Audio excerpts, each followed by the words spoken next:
There we go. Now we're broadcasting. Hello, everyone, and welcome to the pixeLobby podcast. This is your host, Brian Mundy, and I want to welcome you to the show. Thank you so much for listening, tuning in, and subscribing. We've had some great shows. We're already up to episode 11 now. This is amazing. This is great. Fantastic. And as usual, I have with me the founder of the pixeLobby, as well as my co-host, Cindy Wilkerson. Cindy, how are you? I'm doing wonderful. I'm excited to be here with everybody today. Thank you. And we have a very special guest with us that we're interviewing today. Cindy, you want to bring him in and introduce? Yes, I was captivated by this young man's work, and I have really been having a good time following him and what he's doing. This young man's name is Eli Dreyfus, and he's with us from Florida. And I'm going to let Eli introduce himself and kind of tell us, where your website is, what the URL is. That would be great. Sure. Eli. Hi guys, my name is Eli Dreyfus. I'm 18 years old, and as she said, I'm based out of Boca Raton, Florida, tiny little town in the southern hemisphere, I guess.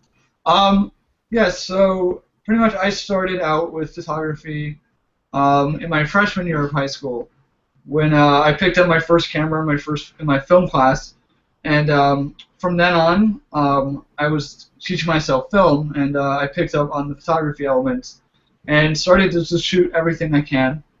And about a year ago, actually, I picked up one of my first National Geographic magazines with the cover of Steve McCurry's Afghan Girl. Now, from that point on, I keep looking back to that magazine even today, and I keep noticing the haunting eyes of his subject. And from then on, I mean, that's what resonated with me, and after I put down that magazine, I immediately went out and shot my winning photograph. That's displayed outside of Macy's right now, just because of that magazine.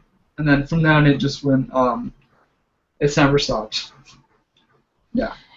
Your eyes, that's the one thing about your work. The eyes always stand out. I've noticed that. It's really wonderful. The other thing is that you tend to mostly do black and whites, correct? Okay, that is correct. My work actually mostly consists of black and white portraits, and pretty much the theme behind my work is that I'm trying to I always say that I have a split second to capture that expression, whether it be the flinch of an eyebrow or the turn of a nose or the opening of the eyes.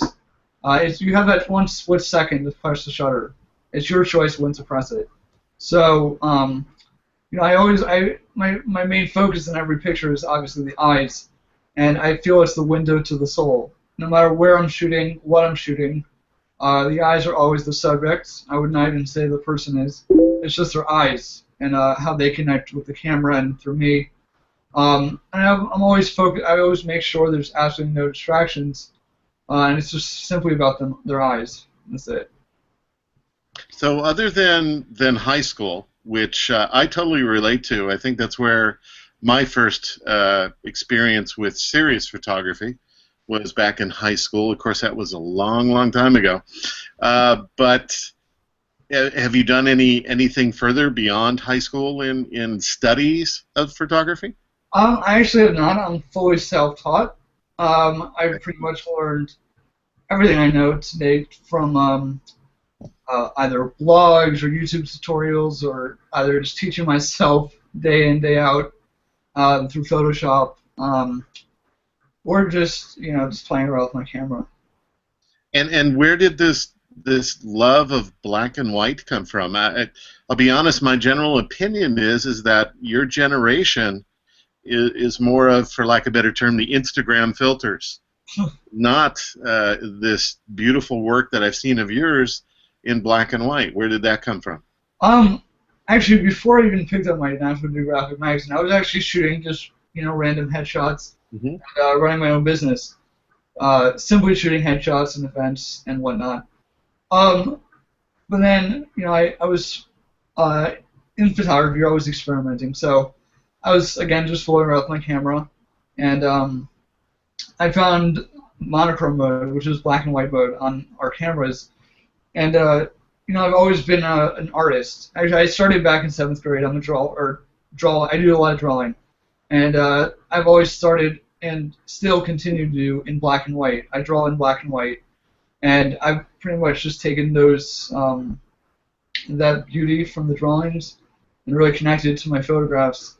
And I feel black and white is the most raw, and I feel like no distractions whatsoever. And it's kind of an artistic way of seeing the world, because we always see it in color, so it's kind of my way of seeing it. Well, in your black and whites, they are, it's really interesting because it's not just the typical black and white that you would see every day. It's very moody, and it is very raw in the sense that you make sure that you're capturing all the blemishes and the imperfections, and it adds to it in such a way that it actually helps add the beauty. What was your thinking in doing it that way? Because most people, they're all about making sure everything is just cleaned up and everything. Yours is just really raw and true almost to it, and it also pulls out, it really pulls out a lot of, I don't know, it evokes emotion, just the grunge almost look to it, but not quite, because it's not a dirty black and white. It's a contrasted one, but really well done. As I mentioned before, I think of black and white as the artistic way of seeing the world, and not essentially real life. I tend to bring that real life element back to these portraits and kind of combine the two. And I find that when I'm capturing those eyes and their faces and stuff, I feel with adding all that, with showing all that texture and showing their real personalities, it shows. You truly connect with them. I mean, if I took away all their blemishes or pose them in a way that's unnatural, you wouldn't resonate. You wouldn't connect with them. And the most powerful, the way you connect with a person is through their eyes. So, yeah, through their eyes. I love it. Now, you also, do you go out to your clients' places, or do you do it at home? Because I've seen you write up a few write-ups on your work, and you usually have a small location. And when you're talking about your location, for those listeners, he's showing his lights in a small little area near a window. But also, what kind of equipment are you working with?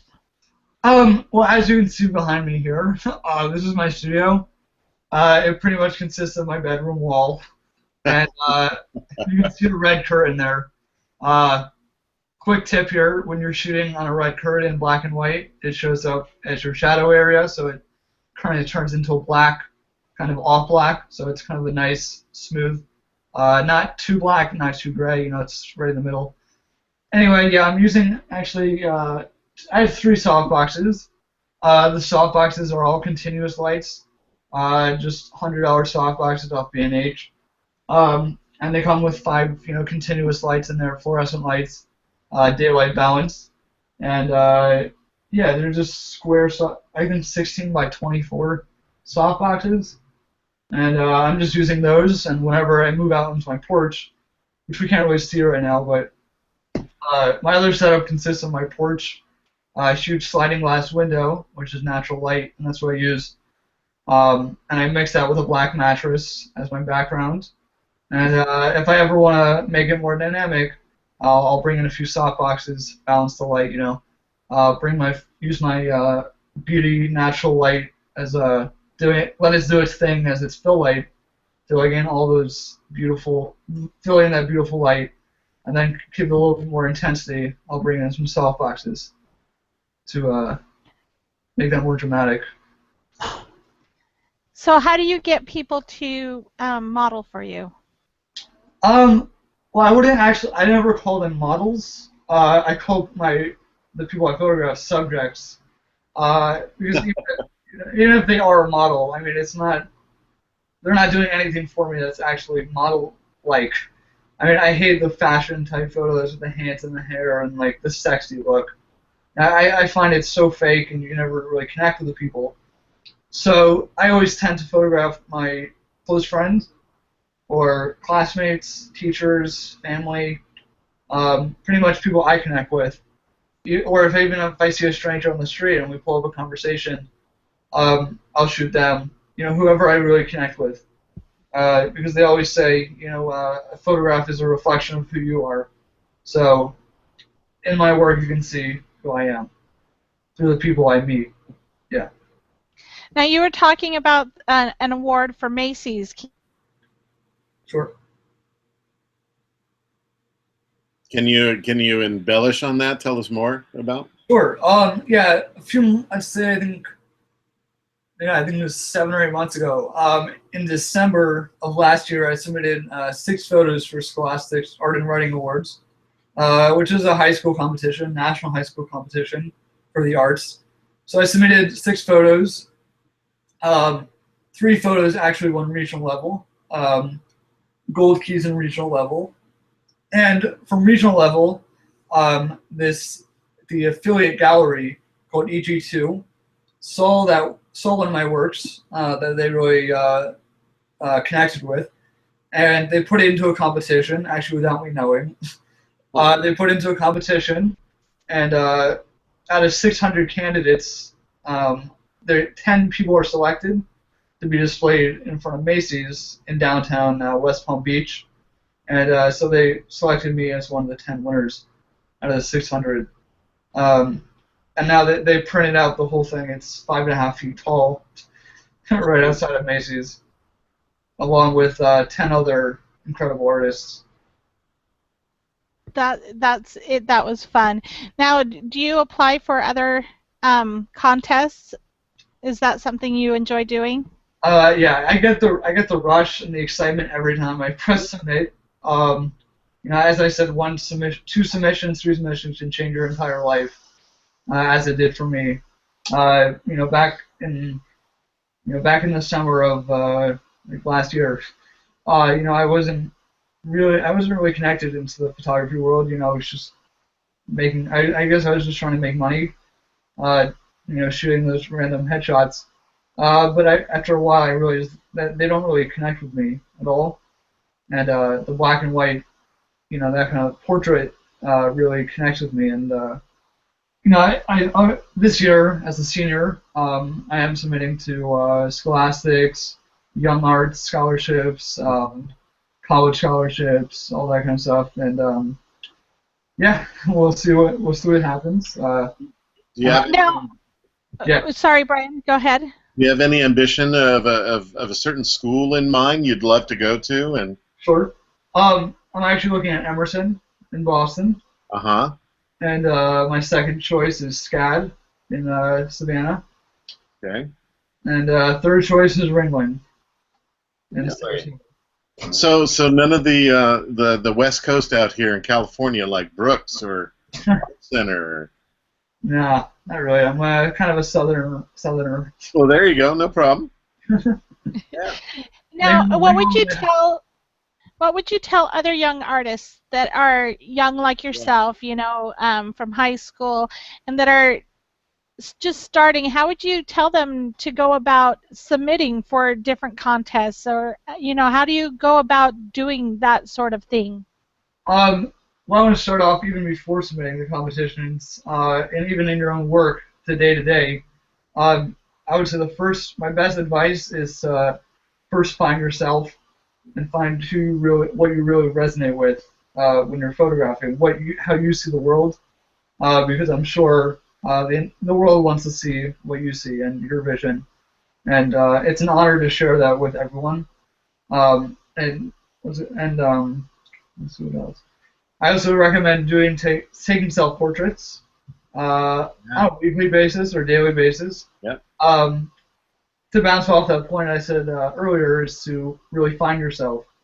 Let's say I think 6 months ago I started taking self-portraits on a daily or on a weekly basis every Saturday, 4 hours a day. You know, I would just sit in front of my camera and do whatever I do in front of it, exactly what I was feeling.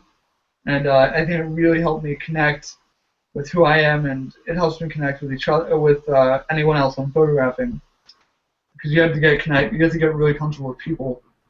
A third piece of advice I would give is, let's see. Yeah, you're not always, okay, let's go into the submitting for scholarships or whatever. You don't want to just search days and days and days and really just try to find these scholarships that really like connect with your type of work. You're not going to want to, submit your like headshots to really like Scholastics, your regular corporate headshot. You're not going to want to submit that to Scholastics. You got to find the right competition for you that really fits your work, and really just try to find as many as possible and get your work out there. Because I'm sure a lot of you guys have the most incredible work, but you got to get it out there, and because we want to see it, we want to see your vision, so get it out there. That's so true. That is so true. Now, when you're searching for it, because I know I've searched online and different things, what are different things you look for when you're submitting? Like you said, you find one that resonates with you, but how do you know which one's a legitimate contest? And, there's different ones where they make you pay a certain amount of money and such. What are your suggestions on those sorts of things? I would actually, to first start off, I would actually just budget amount of money that you actually are going to kind of do for competitions, kind of leave that aside so you can actually do that. And that's what I do. I always make a budget for myself on how much I'm actually going to spend in these competitions, because usually the submission fees they range from like $5 to $50 for submission fees. Now, that could sound like a lot and stuff, but again, one submission can change your life, and you want to really find those competitions. And also I would also try to find the competitions with the major magazines or major organizations like Scholastics or National Geographic, and also, as you were saying, like you want to find something that are actually legit. So, at least those magazines or really big companies that are going to really give you what you pay for. And now, with the one that you won, was there a prize with it? Do you want to share a little bit about that? Sure. Besides it showing. The Scholastics Art and Writing Awards, I was a junior when I won. And yeah, I'm a senior this year, but I was a junior last year. And you as a junior, you actually don't win any money or any prize really, but you win prizes, which actually consists of, if you win at regional level, you get some gold key or gold pins. Now, from regional levels, you go on to nationals that you win some gold pins, and those pieces will go on to the national level. And at the national level, if you win that, that is selected out of that's about the top, I would say, 5% of all submissions. We had 300,000 submissions this year, and around 3,000 people won in New York. Now, there's a really cool catch to that. And as you win in New York at the national level, you got to enter into the lottery to actually go up there and the ceremony. So, thankfully, I won this year, and I was able to go up to Carnegie Hall and have a award ceremony right in the front of Carnegie Hall. And then an exhibition. So were your parents just jumping up and down for you? Because I know I have 5 kids of my own, and I know I would have been, whoa! How was it in your house? It was actually the day I won. I mean, I started crying for like 10 minutes. I couldn't control it. It was probably the most surreal moment of my life when I won, because ever since I heard about it, it was just like a poster on my wall at school, and I just looked into it and submitted, and yeah, it was pretty surreal, because I didn't know about Scholastics or anything before I actually submitted or looked, and then as I keep saying, it could change your life, one photo. I have a Yeah, go I ahead. have a question. You know, with your being in high school and stuff, how important is the arts in school? And because there's a topic that's gone around, you know, and some schools they can't afford a lot, and a lot of times the arts themselves are where they end up um, not getting as much help.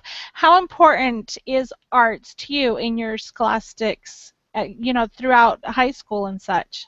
Art has kind of been my way of speaking to the world. You know, if I ever feel an emotion or a feeling, I want to do it through my artwork.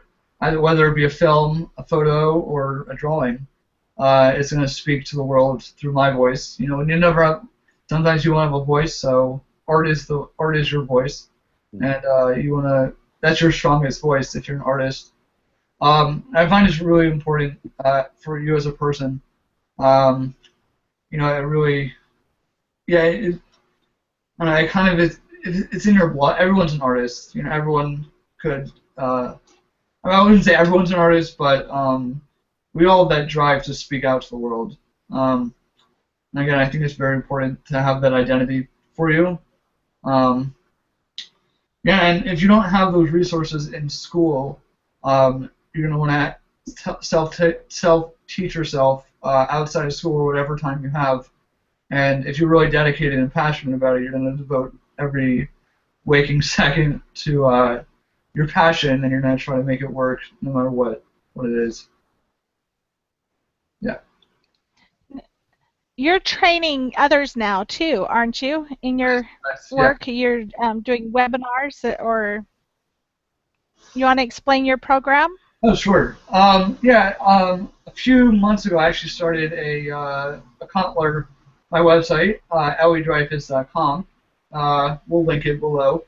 And on that site, I actually have a blog where I write about, you know, little tips and tricks. I also just released a tutorial, can be found on YouTube, on my basic processing. Gives you a little insight.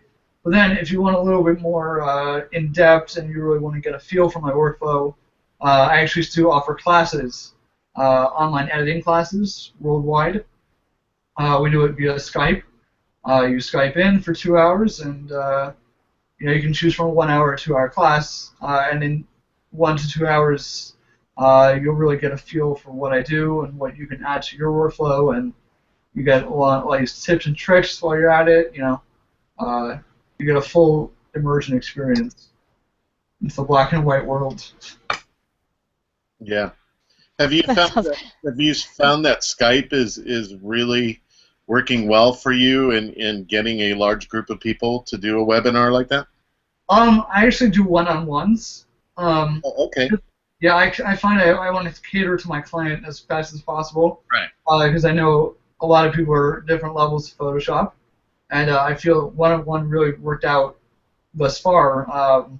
Because I've taught, you know, from beginner to all the way to intermediate people, and you know, sometimes we can work faster than others, and you know, I don't have to explain that much, or so really I found it helps cater their personal levels, and it really helps me connect with them and teach. And are those courses mostly software related, like Photoshop or Lightroom? It's specifically my photo editing. On my website, you'll be able to see some examples of what we go over. We go from kind of, I call it a snapshot, a little bit harsh there, but I call it a snapshot. We go from snapshot to art in 2 hours. You know, sometimes, like, as I mentioned, I do shoot in monochrome, but, you know, if you shoot in RAW or you're just a color photographer by nature, you're going to shoot in color, and I pretty much teach you how to get out of that mode. And if you are shooting specifically black and white, you're going to want to shoot it in black and white in the camera to get those, for many reasons, which I could explain later. Yeah, I teach them to go out of that color mode and into a beautiful black and white image. Excellent. And just to clarify this, are you still shooting in monochrome, or are you just doing the conversion after the fact of the raw file? I actually shoot in JPEG. A lot of people would probably kill me for that, but that's my thing. Yeah, I shoot in JPEG, and on my camera I do shoot in monochrome mode on the camera, fully JPEG, all that good stuff. So it's when I bring it into Photoshop, it's a fully black and white image already. Now the advantage, I knew I would explain this eventually, but the advantages to shooting in monochrome is that in a black and white image, all you have to work with is shadows, your midtones, your highlights. Now, if you're working in a color image, you don't see your shadows, midtones, highlights. You see your colors. So when you're shooting in solely black and white, those colors disappear from the image. All you're left with to work with is those three things. Now, I find when I'm shooting in monochrome, I'm able to visualize those things. And my main point I always try to make on a shoot or when editing is to create a gradation from your shadows, midtones, highlights. You want to go from your shadows to your darks, to your little gray area, to your highlights, which is the brightest part, because you never want to have a flat image. That's the amateur way of doing it. You'll take a color image, convert it black and white, one conversion button, you're done. That's it. It's flat. So when you're shooting in monochrome, you can actually just change your lighting setup to actually see what's actually going on and to create that gradation. And also another tip for when shooting on black and white, it's going to get a little bit of time to get used to. You're going to have to see your light a lot clearer and what you actually want to do in the image. Now, I call it a neutral exposure, which means nothing is blown out. Your shadows are not blown out. Your highlights are not blown out. And essentially, you have a kind of a gray image, a flat image. Because I know I cannot create the dynamic range I do when you see on my images in camera. So I do that all in Photoshop through dodging and burning. And you have to create this neutral exposure to get that dodging and burning correct, and to create a fully tonal image. That's a very interesting approach.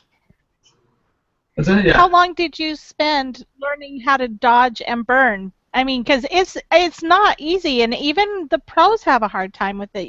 Just getting it right, and it can be touchy. Yeah. It's a very lengthy process, and it actually for this past year, since I started black and white, let's see, I've been using Photoshop for about a year now, and I've been using it every single day now for about 30 or 35 minutes a day for 365 days a year. Yeah. Every day, all day, and just even if I'm not working with a client or anything, I'm just practicing, or even just editing an old image or watching some YouTube tutorials, just keeping my brain fresh in Photoshop. And that's another tip I want to say is you gotta never give up. Let's say you want to learn Photoshop, you're never gonna want to. Like when I first started, I would just open Photoshop and close it immediately, and now I can't close it. So you gotta really stick. And I think a lot of the people, too, need to realize that it's okay to experiment. And when you're learning, it's okay if you go overboard. And I remember doing your process and stuff for yours. And I went overboard, but I did it on purpose because I always find if I go overboard, I learn how to hone back. And, if I do it too little, then I don't push myself to its limit and stuff. So I think it's really important keep practicing, but it's okay to go overboard because you could always, in the digital world, you could always re-edit. So there's a lot of opportunities you have there. Oh, definitely, and a lot of my techniques that you'll see in my photos are all experimentation. I would call them mess-ups at that time. For example, dodging and burning. As you said in the beginning, you always overdo it. So in the beginning of my photos, I would really, really, really overdo it. Terrible. And I would look back at it and say, what I did wrong. It's looking too splotchy here. It's not even. So I would go back and watch more tutorials and combine all those skills and actually redefine. I have my own method of dodging and burning, which is combined of about 5 or 6 tutorials or techniques, which I took little bits and pieces from and kind of modified it for myself. And that's all through experimentation. And that took about 5 months to really get the hang of it and really develop my own technique for dodging and burning. Did you do any... So, Eli, go ahead, Brian. Did you do any traditional printing, black and white printing, you said you had taken a film class or a photography class with film. So were you in a dark room doing the burning, dodging, exposure? Oh, the film class, I actually go to film school. Okay. Yeah. So that was something about like film production, like working with model like actors and the whole like a Hollywood thing. Oh, okay. Yeah, making movies. So that's pretty much my full-time job is making movies at school, and then at home I take photos. So you've never been in the darkroom, wet trays, paper, exposure, burning? No, no. Really? Yeah. See, that's it. And I find it very interesting, and in a positive way, that you're talking so much about burning and dodging and all these concepts of highlight, shadows, midtones, dealing with black and white. When I think us old farts from back in the day in the dark rooms.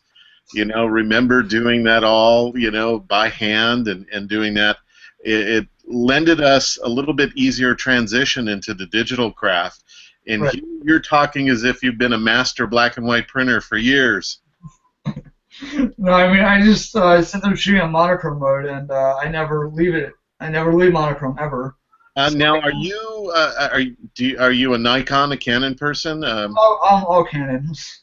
Okay. Yeah. Cindy, on the Nikon, because I know you're a Nikon person, isn't there a setting so that even though you're shooting in RAW and color, but your preview is monochrome?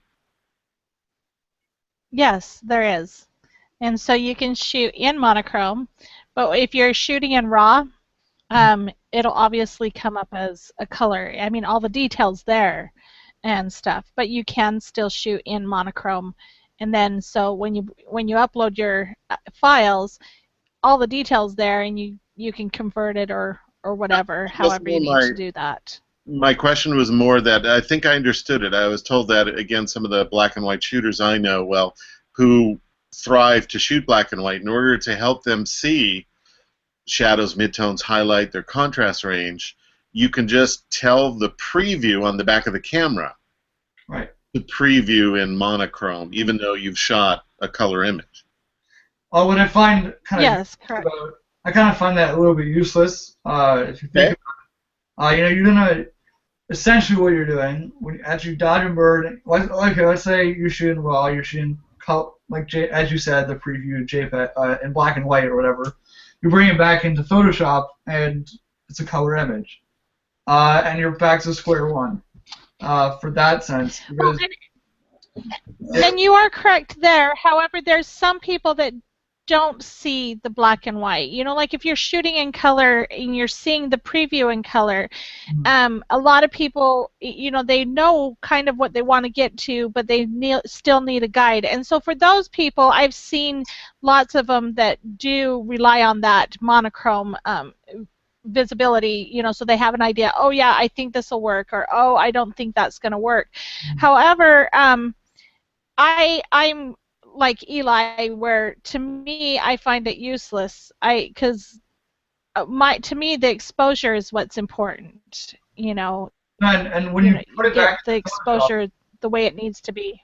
And when you put it back into Photoshop, essentially what you're doing. Pardon me? When you put it back into Photoshop, essentially what you're doing is getting it back to square one when you still on the camera. And I kind of, again, that's why I say I find it useless in that sense, because I find you have so much more visualization inside the camera itself, working with those, because you really cannot convert a solid black and white image. If everything's blown out, it's flat in the it's flat. It's just it's a flat image. You're never going to be able to really work with that. So you want to create that dynamic inside the camera itself, and not having to deal with the whole conversion factor. Well, it wouldn't be a great show if it wasn't with controversy, because I'll respectfully disagree with both of you. And that tends to happen. Yeah. I have shot, and my passion, Cindy's seen most of my work, it's almost all black and white. And I can't give up that 2.5 stops on either side that I get with the RAW file. And quite frankly, it emulates more truly what a black and white negative represents.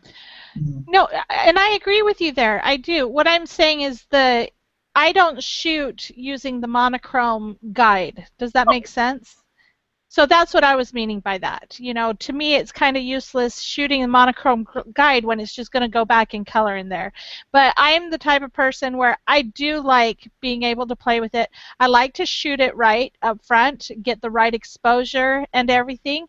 Um, I I really like playing with the exposure, making sure it's within the ranges that I like, so I have room to play with it afterwards in post editing. And I've And seen so, Eli's work. I mean, quite frankly, this just speaks to his knowledge and his talent, in my opinion, and the beautiful stuff he produces in shooting it strictly in monochrome and in JPEG. It's I certainly wouldn't look at anything he's produced that I've seen that I would say it's lacking because he did it that way.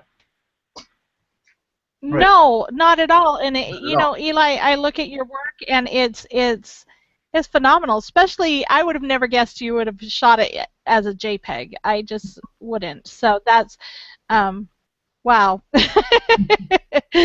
That's really wow. Now, I've also seen that you have dabbled a little bit in color, and I've seen that you've also dabbled in doing some landscape too. Do you have hopes and aspirations to develop that side, even though you have a little niche? You know, just something for fun, and also to kind of build on for other artistic venues down the road. Yeah, I do find it's important to actually venture off into those those categories because you're kind of playing with the same rules of thumb: composition, framing, lighting.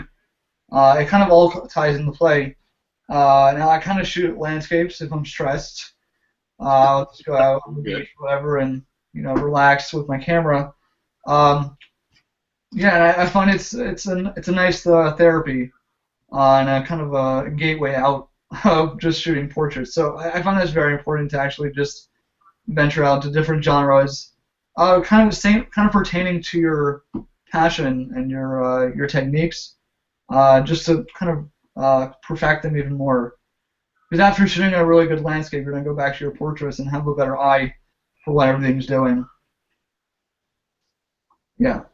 And Now, this, Eli, now we're talking about faces and landscape, so I can connect the two quite easily. sure. Landscape, what is your main goal in a landscape? It's pretty much right. So bring your eye to a certain point, your focal point.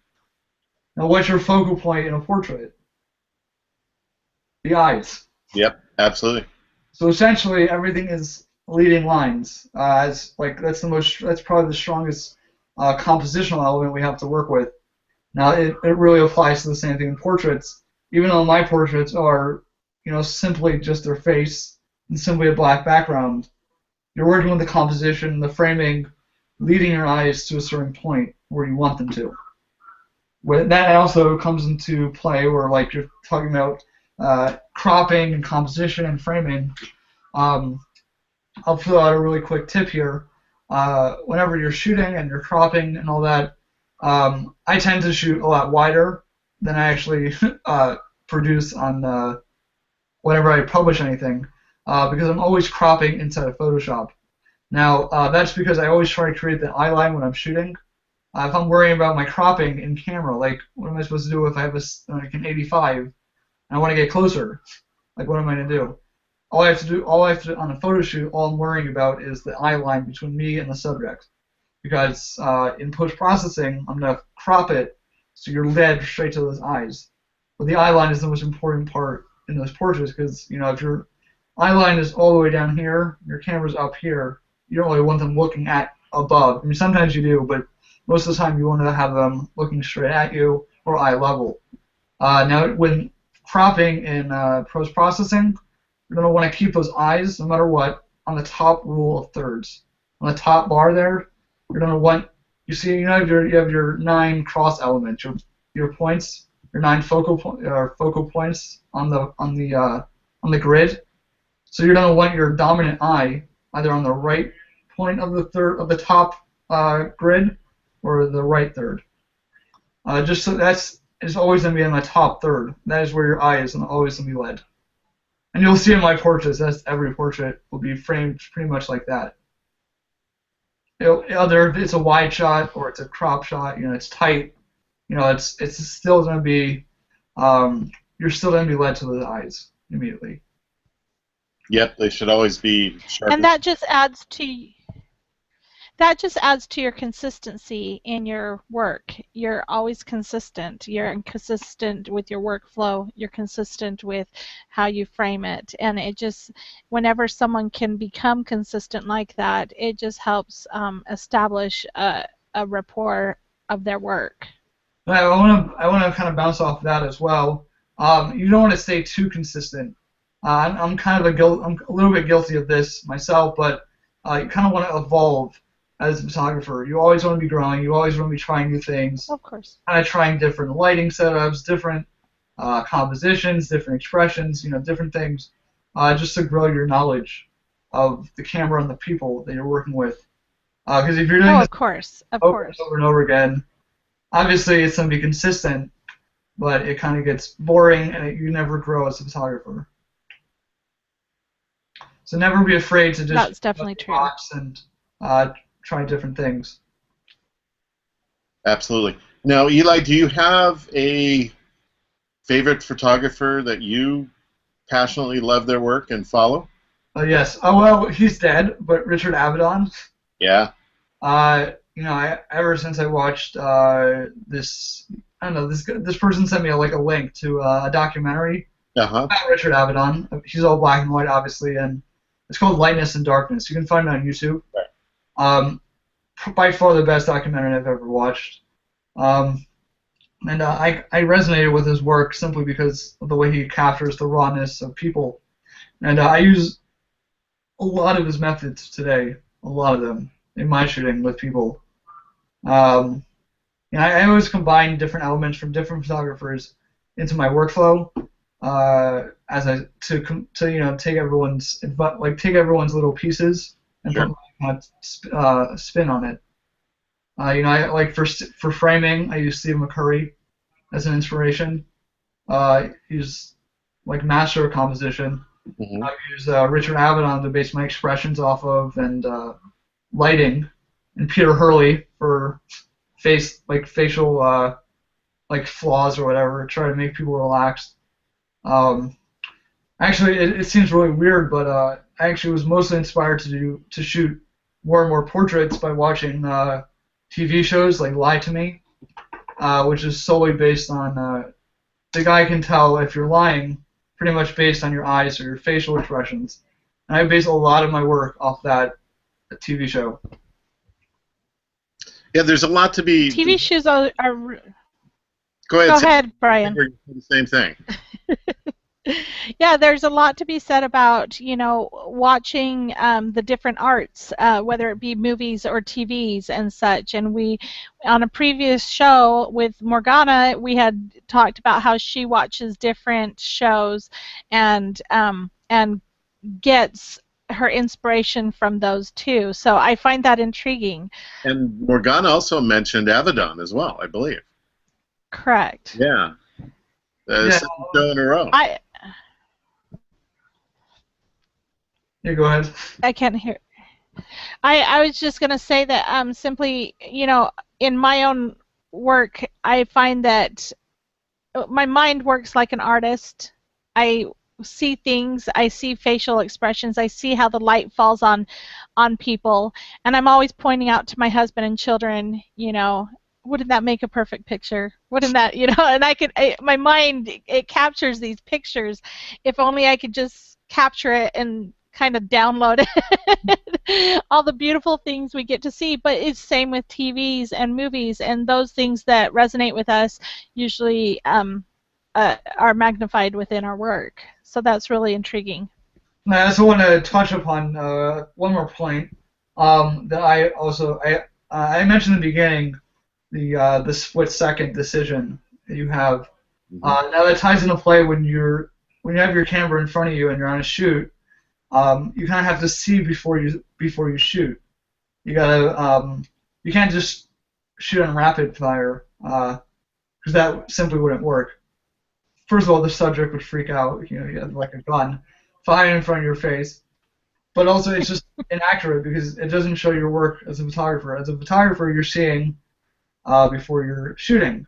You know, I'll see a facial expression, and that second I'll snap it. Or I'll see a facial expression, and I see it, I'm like, okay, wait, start over. And I know my techniques to get those facial expressions correct. For example, if I want bigger eyes, I'll tell them to look down, close their eyes, and 3, 2, 1, look back up, and I capture that. It's just seeing those different expressions as we're talking. And it's a photo shoot's a conversation. Pretty much the camera is non-existent. It's honestly like what we're doing now. I'm not even looking at the camera most of the time. But that's how, yeah. Like, it's a conversation between the people themselves, not the camera. The camera's non-existent. And you're pretty much just pressing, you as a photographer is pressing the button that you're supposed to press when you see that moment. The subject is being themselves. You're being yourself, the subject is being themselves. The camera is just a tool to capture that. Absolutely. I think awesome. Cindy's conversation and your conversation, I'm sure Google's working on you'll just be able to tap your temple and get the dot, you know. Because she's seeing light all the time. We're talking about the conversation. I think those are absolutely just right on the money. Now, Eli, we want to talk about, you have these classes, you have these webinars, you do this stuff. You have a little goodie to lay out there for our audience. Yeah. Yeah. So, when you guys mentioned you're going to do a podcast with me, an incentive for you guys and the viewers and the listeners is to actually offer you guys a discount on my classes on my website. Now the discount is it's $75 off my normal price of $400 for 2 hours, $200 for 2 hours. For 1 hour. Now you're gonna be able to knock off 75% or $75 right off that $400, and you'll be able to knock off an additional $50 off that $200. So I think it's a pretty good bargain. Oh no, that is fantastic. And it's just for just for the listeners here. Look at 75. Who doesn't like discounts? $75 right off the top of that, and yeah. Are we going to how do they code or something for that? No, actually, I'll just change it just for you guys. For my website, you guys just have to go to the link and register for a class, and the price should be set in stone right there. When you click on the to purchase a class, you'll click on the 400, and inside of the PayPal window, you'll see $315 or $370 or $325 for your new price, and that's just for you guys for a limited time offer. Yeah, just for your pixeLobby. Wow, thank you so much. That's an honor. Yeah. Cindy, how cool is that? That is very generous and very cool, and I'm really excited. That the audience has the time to meet you, Eli, because you are such a young artist. It's really important that you do get time to expose yourself, and your work, so that everybody can kind of get the persona behind the camera. And you have done a wonderful job. Your work speaks for itself, and just hearing you has been just a delight. So thank you for joining us. Thank you. I'm just going to say one more tip before signing, or we're going to sign off. But one more tip for all you guys: when you're actually shooting with your subject, you don't want to force anything. You want to be completely kind of going with the flow. As I said, the camera is non-existent. And you kind of just want to have that conversation. You kind of want to act like yourself, and most of the time you want to act like an idiot behind the camera just to make the person feel comfortable in front of it. And that's the name of the game. There is connection with the person and being comfortable, because you don't want to tell people what to do. That's another thing. You don't want to tell people, show me sadness, or you gotta be happy or smile. Purr, you're a tiger. You're a tiger. Purr. Yeah, like you can't tell them directly. No one likes to hear direction. Duck lips, more. Yeah, I mean, no one hears direction. So you just gotta. For me, I never tell anyone what to do on my shoots. It literally, if I see something, I'll be like, wait, hold that, freeze, start again. It's just you want to make them feel as comfortable as possible, and those are some tips to do that. Making sure that camera's non-existent, like you're never looking at it. I never look at the camera. You also want to have that naturalness to your photos, making sure that you're just having that conversation. You're not telling anyone what to do. Because everyone's like, oh, should I smile for you? What should I do for you? I'm like, nothing. Just be yourself. And I'll capture it. That's what I do. That's the second thing. The third thing is, what was the third thing? Yeah, it's the eyes. Third thing is the eyes and how the face works with each other. I call it a family. Kind of everything is working it's a functional family, which is not most families, but functional family. Meaning your eyes and your lips work together in unison. So let's say you never want those really tight lips. If someone's not laugh, they always clench your lips together and kind of leave it in there. When they're doing that, you gotta let them out. God damn it, laugh. Just get it out of them. Because you don't want those tight lips, and then if you have those tight lips, your eyes are not going to be good. And you have and then I'll also tell them to loosen their lips. When they loosen their lips, they'll loosen their eyes, and everything just works in unison. Mm-hmm. So always you'll have your connection with those eyes. You look straight down the frame. You're like, no, start again. So that's always one thing to notice. You got to look at both things at the same time to make sure they're working together. Excellent. Well, Eli, I want to also reiterate what Cindy said about we appreciate you taking the time to do this interview with us. I will agree. You are a young artist, and I am just very impressed with having the insight you have at such an early age. I don't know, even though my passion was photography that early, I don't know if I had that much insight that early on. I'm very impressed with your work. Beautiful work. I love your passion for black and white. I love black and white as well.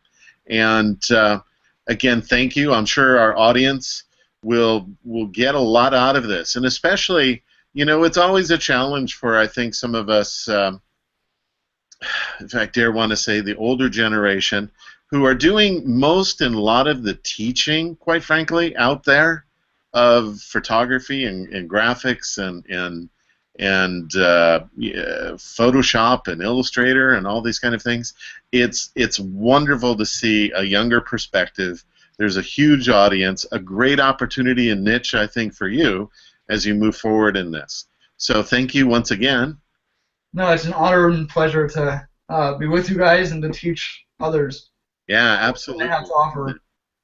And with that, I also want to thank our audience for listening, tuning in, subscribing to our show on iTunes. You can always give us a shout out and talk to us if you have any questions or suggestions for the show on the Pixel Lobby on Facebook, pixellobby.com. Cindy, I'm not sure. We don't quite have comments set up there, or do we yet? On the pixeLobby site, or yes, we do. On pixeLobby site, we have comments at the bottom of the page. You scroll down, and it'll give a few other suggestions for other related, and just below it, there is a section for comments. And so, go to each post, and you can add your comments to our site. So once again, we would love to hear from you if you have any suggestions for topics or individuals to interview. Just to give us a shout out and say a great job, or give us a little boot in the butt and say you guys need to work on this. We're good with that. So, as I like to end every podcast and every show here, and that is with take a picture. It'll last longer.